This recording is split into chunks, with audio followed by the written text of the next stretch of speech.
অবশেষে মইপিঠে বাঘ বন্দি, বন দপ্তরে খাঁচা বন্দি হলো রয়্যাল বেঙ্গল টাইগার। তাণ্ডবের পর অবশেষে ধরা পড়ল সেই বাঘ। গতকাল বাঘের হামলায় জখম হন এক বনকর্মী। গতকাল আপনারা দেখেছেন সে ভয়াবহ সেই ঘটনা, যেখানে শিরদাঁড়া দিয়ে ঠান্ডা স্রোত বয়ে যাওয়ার মতো ঘটনা। এক অস্থায়ী বনকর্মীর উপরে ঝাঁপিয়ে পড়ে সেই বাঘ। তারপর অন্যান্য বনকর্মীদের লাঠির ঘায়ে সেই বাঘ পালিয়ে যায়, কিন্তু সারা রাত সেই বাঘটি ঘুরে বেরিয়েছিল। অবশেষে বনকর্মীদের পাতা খাঁচায় এই বাঘটি ধরা পড়েছে। মইপিঠে বাঘবন্দি হয়েছে, বন দপ্তরে খাঁচাবন্দি হলো রয়্যাল বেঙ্গল টাইগার। গতকাল ভয়াবহ হামলা হয়েছিল, সেই ঘটনার পর তীব্র আতঙ্কে ছিলেন গ্রামবাসীরা। অবশেষে সেই বাঘটিকে ধরতে পেরেছেন বন দপ্তরের কর্মীরা। এই বাঘটির মুখ থেকে কোনো ক্রমে প্রাণে বেঁচেছেন একজন বনকর্মী। তার মাথায় এবং ডান হাতে গভীর ক্ষত রয়েছে। সেই বনকর্মীকে ইতিমধ্যে কলকাতায় নিয়ে আসা হয়েছে। আমাদের সঙ্গে এই মুহূর্তে সরাসরি রয়েছে আমাদের প্রতিনিধি পার্থপ্রতিম ঘোষ। পার্থপ্রতিম, গতকাল শিরদাঁড়া দিয়ে ঠান্ডা স্রোত বয়ে দেওয়ার মতো ঘটনা, সারা রাত তীব্র আতঙ্কে ছিলেন মইপিঠের বাসিন্দারা। অবশেষে ধরা পড়ল বাঘ।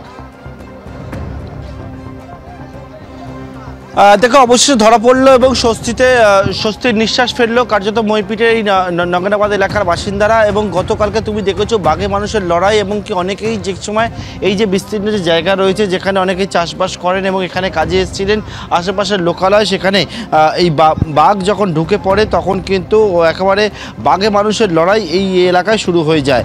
একজন বনকর্মী আহত পর্যন্ত হয়, বাঘের কবলে পড়ে এবং তারপর তিনি বর্তমানে স্কিম হাসপাতালে চিকিৎসাধীন রয়েছে। তারপর এখানে নেট দেওয়া হয়, নেট দিয়ে ফেন্সিং করা হয় এবং সেখানে দুটি খাঁচা পাতা হয়েছিল। সেই দুটি খাঁচা পাতা হয় তখন একটি খাঁচার মধ্যে আজকে ভোর 3টের পর বাঘ কিন্তু সেই খাঁচাবন্দি হয়েছে। বন দপ্তরের আধিকারিক যে বিষয়টা জানাচ্ছে, আপাতত তারা বলছেন যেটা এই পূর্ণবয়স্ক রয়্যাল বেঙ্গল টাইগার সুস্থই রয়েছে, তাকে নিয়ে যাওয়া হয়েছে এবং পুরোপুরি অবজারভেশনে রাখা হয়েছে। চিকিৎসকদের যে বিশেষ টিম রয়েছে, চিকিৎসকেরা দেখছে যে কোনো রকমভাবে কোনো শারীরিক অসুস্থতা রয়েছে কিনা। তবে প্রাথমিকভাবে তারা মনে করছে যে রয়্যাল বেঙ্গল সম্পূর্ণ সুস্থ এবং তারপরে গভীর জঙ্গলে ছাড়ার যে কাজ সেটা কিন্তু করবেন। গতকাল একেবারে রাতে কারোর ঘুম আসেনি, বিনিদ্র অবস্থায় কাটিয়েছেন এই এলাকার বাসিন্দারা। তারা বলছেন যে বাঘে আসার পরবর্তীকালে তাদের মধ্যে স্বস্তির নিঃশ্বাস সেটা কিন্তু ফিরেছে। সৌমেন, পার্থপ্রতিম, তুমি আমাদের সঙ্গে থাকো। যে ছবি আপনার দেখাচ্ছি, গতকাল এই বাঘের আক্রমণে গুরুতর জখম হয়েছেন একজন বনকর্মী। তাকে কলকাতায় এসএসকেএমে এনে ট্রান্সফার করে তাকে চিকিৎসা চলছে। কিন্তু গতকাল এই বাঘের হামলায় একেবারে প্রায় প্রাণ যেতে বসেছিল এক বনকর্মী। বাঘটি কামড়ে ধরে সেই বনকর্মীকে, কোনো রকমে অন্যান্য বনকর্মীদের লাঠির গায়ে সেই বাঘটি পালিয়ে যায়। কিন্তু সারা রাত এই বাঘের সঙ্গে লুকোচুরি খেলা চলছিল বন দপ্তরের কর্মীদের। দুটি খাঁচা পাতা হয়, তার মধ্যে একটি খাঁচার মধ্যে ধরা পড়ে এই বাঘটি।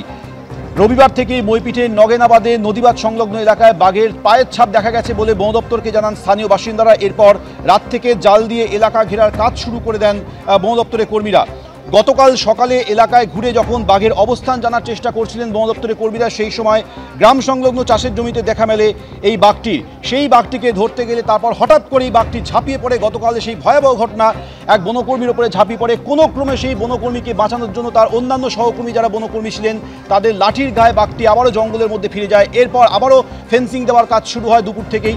সেই কাজের পর রাতে দুটি খাঁচা পাতা হয়, সেই দুটি পাতা খাঁচার মধ্যে একটি খাঁচায় এই বাঘটি ধরা পড়েছে। আমরা আবারও কথা বলবো, আমাদের প্রতিনিধি পার্থপ্রতিম ঘোষ আমাদের সঙ্গে রয়েছে। পার্থপ্রতিম, বন দপ্তর সূত্রে আর কি জানা যাচ্ছে? দেখো, বন দপ্তর সূত্রে যেটা জানা যাচ্ছে সেটা হচ্ছে যে বাঘ সুস্থই রয়েছে বলে তারা অনুমান করছে এবং প্রাথমিকভাবে দেখে মনে করছে। এবং দুটি খাঁচা পাতা হয়েছিল, দেখতে পাচ্ছ যে খাঁচাবন্দি হয়েছে রয়্যাল বেঙ্গল, সেটা পূর্ণবয়স্ক রয়্যাল বেঙ্গল এবং সেটা কিন্তু এই নগেনাবাদ এলাকা, সেখানে নদীর চরে তার অবস্থান ছিল গত দুদিন ধরে, তেমনটাই জানা যায়। এবং তারপর গতকালকে সেই নদীর চর থেকে যখন একেবারে লোকালয়ের কাছে চলে আসে, তখন সেখানে যারা স্থানীয়রা ছিলেন এমন আতঙ্ক ছড়ায় যে একজন গাছে পর্যন্ত উঠে যায়। বনকর্মীরা ওই রয়্যাল বেঙ্গলকে যখন তাড়াতে যায়, তখন পাকবাঘ দেখে দেখে যখন কোথায় আছে রয়্যাল বেঙ্গল অবস্থান দেখতে গিয়ে তখন একজন বনকর্মী সে আহত পর্যন্ত হয়, বাঘের কবলে পড়ে বনকর্মী। এবং তারপর বাঘকে যখন তাড়া করতে থাকে গ্রামবাসীরা, তখন সেই বাঘ এসে পৌঁছায় হচ্ছে এই চাষের যে জমি, সেই চাষের জমির মধ্যে।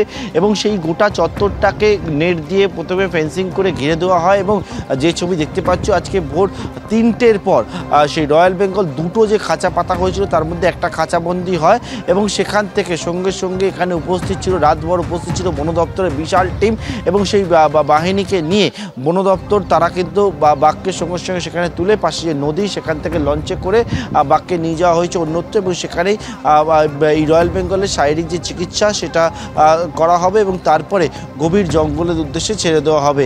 তবে স্থানীয়রা বলছেন যে তারা একবারে বিনিদ্র অবস্থায় গতকালকে রাত কাটিয়েছেন তারা, কিন্তু মইপিট এলাকায় বারবার বাঘ চলে আসায় তারা একটা আতঙ্কের মধ্যে রয়েছে, আবারও না কবে বাঘ চলে আসে। সম্প্রতি মইপিটে এই সমস্ত এলাকা যেটা রয়েছে সেখানে মাঝে মধ্যেই বাঘের দেখা মিলছে।